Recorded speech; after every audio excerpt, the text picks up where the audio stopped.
5 കൊല്ലം മുൻപ് ഡൽഹിയിലെ രാഷ്ട്രീയ ഗോതയിൽ എഴുതി തയ്യാറാക്കിയ അതേ തിരക്കഥ പശ്ചിമ ബംഗാളിലും ആവർത്തിക്കാൻ ഇറങ്ങി പുറപ്പെട്ട BJP തന്ത്രജ്ഞർക്ക് ഇപ്പോൾ കിട്ടിയിരിക്കുന്നത് 8ന്റെ പണിയാണ്. കേസും കൂട്ടവുമായി കേന്ദ്ര ഏജൻസികളെ മുന്നിൽ നിർത്തി പ്രതിപക്ഷ നേതാക്കളെ പേടിപ്പിച്ച് ഭീഷണിപ്പെടുത്തി സ്വന്തം പാളയത്തിലെത്തിക്കുന്ന ആ പഴയ ചാണക്യ തന്ത്രം പശ്ചിമ ബംഗാളിലെ 9ാം നിലയിൽ തട്ടി തകർന്ന് തരിപ്പണമായിരിക്കുന്നു.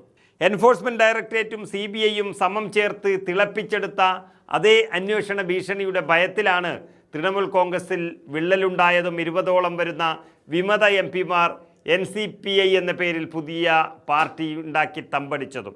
പ്രതിപക്ഷത്തെ ഇല്ലായ്മ ചെയ്യാൻ ഏതറ്റം വരെയും പോകുമെന്ന BJPയുടെ ധാർഷ്ട്യത്തിനേറ്റ കനത്ത പ്രഹരമാണ് ഈ ബംഗാൾ നാടകത്തിൻ്റെ ഒടുവിലത്തെ ഇപ്പോൾ വന്ന അധ്യായം. തൃണമൂലിൽ വൻ തകർച്ച വിതച്ചുകൊണ്ട് ബംഗാൾ രാഷ്ട്രീയം തങ്ങളുടെ കാൽ കീഴിലാക്കാമെന്ന് മോദിയും അമിത്ഷായും സ്വപ്നം കണ്ടു. എന്നാൽ അധികാരം കണ്ട് കണ്ണ് മഞ്ഞളിച്ച വിമത ക്യാമ്പിൽ പോലും ഇപ്പോൾ കലാപക്കൊടി ഉയർന്നു കഴിഞ്ഞു. NDAയുടെ തണലിലേക്ക് ചായാൻ തയ്യാറെടുത്ത വിമതർക്കിടയിൽ നിന്ന് ക്രിക്കറ്റ് താരം കൂടിയായ യൂസഫ് പട്ടാനും അബൂ താഹിറും ഖലീൽ റഹ്മാനും ഇറങ്ങിപ്പോയതോടെ BJPയുടെ അത്യാഗ്രഹത്തിന് മേൽ വീണത് വൻ പ്രഹരമാണ്.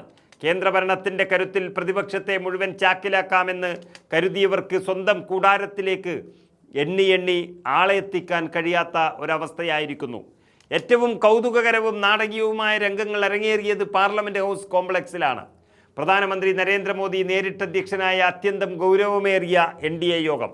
കേന്ദ്രമന്ത്രിമാരായ അമിത്ഷായും രാജ്നാഥ് സിംഗും S ജയശങ്കറും ശിവരാജ് ചൗഹാനും ഒപ്പം JDUവും ശിവസേന അടക്കമുള്ള ഘടകകക്ഷി നേതാക്കളും നിരന്നു നിന്ന ഒരു വേദി.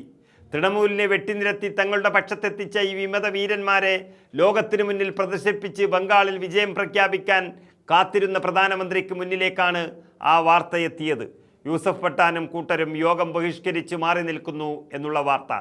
പ്രധാനമന്ത്രി നരേന്ദ്രമോദിയുടെ രാഷ്ട്രീയ ജീവിതത്തിലെ തന്നെ ഏറ്റവും വലിയ നാണക്കേടുകളിലൊന്നായി ഈ വിട്ടുനിൽക്കൽ മാറിയിരിക്കുന്നു. പ്രധാനമന്ത്രി പങ്കെടുക്കുന്ന ഒരു ചടങ്ങിൽ നിന്ന് അതും സ്വന്തം സഖ്യത്തിലേക്ക് കൂട്ടാൻ വച്ച ആളുകൾ അവസാനം പിന്മാറി മുഖം തിരിച്ചു കളയുക എന്നത് BJP നേതൃത്വത്തിന് താങ്ങാനാവുന്നതിലും അപ്പുറമുള്ള പ്രഹരമായിരുന്നു. ഞങ്ങൾ NDAയ്ക്കൊപ്പമില്ല, BJPയിലേക്ക് പോകുന്നതുമില്ല എന്ന് അബൂ താഹിർ ഖാൻ പരസ്യമായി വിളിച്ചു പറഞ്ഞപ്പോൾ അത് കേട്ടത് വെറുമൊരു പ്രസ്താവനയായിട്ടല്ല, മറിച്ച് ഡൽഹിയിലെ രാഷ്ട്രീയ ചാണക്യന്മാരുടെ മുഖത്തേറ്റ അടിയാണ്. സ്വന്തം മണ്ഡലത്തിലെ വികസനത്തിന് വേണ്ടി പശ്ചിമ ബംഗാൾ സർക്കാരുമായി സഹകരിക്കുമെന്നും എന്നാൽ ന്യൂനപക്ഷങ്ങൾക്കെതിരായ യാതൊരു നീക്കത്തെയും പിന്തുണയ്ക്കില്ലെന്നും അവർ തുറന്നടിച്ചിരിക്കുന്നു. BJPയുടെ വർഗീയ രാഷ്ട്രീയം കണ്ട് അറച്ചുനിന്ന ഈ MPമാർ അധികാര കൊതിമൂത്ത് പാർട്ടി വിട്ട വിമതർക്കിടയിലെ യഥാർത്ഥ രാഷ്ട്രീയം BJPയുടെ മുഖത്ത് അടിച്ചു കാണിച്ചു കൊടുത്തിരിക്കുകയാണ്.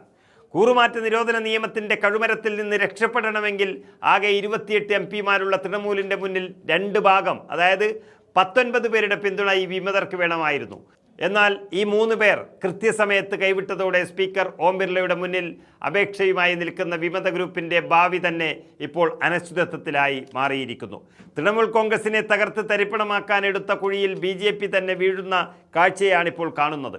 അന്വേഷണ ഏജൻസികളെ കാട്ടി ഭയപ്പെടുത്തി ഈ രാജ്യത്തെ ഭരണഘടനയെയും ജനാധിപത്യത്തെയും അട്ടിമറിക്കാൻ നോക്കുന്നവർക്ക് ജനങ്ങൾ തെരഞ്ഞെടുത്ത ജനപ്രതിനിധികളുടെ ഭാഗത്തു നിന്നുണ്ടായ ഈ തിരിച്ചടി വരാനിരിക്കുന്ന വലിയ രാഷ്ട്രീയ കൊടുങ്കാറ്റിൻ്റെ സൂചന മാത്രമാണ്. NDA യോഗത്തിൽ നരേന്ദ്രമോദിക്കുണ്ടായ ഈ നാണക്കേട് കേവലം ഒരു ബഹിഷ്കരണമല്ല, അത് BJPയുടെ രാഷ്ട്രീയ അഹങ്കാരത്തിനേറ്റ മാരകമായ പ്രഹരമാണ്.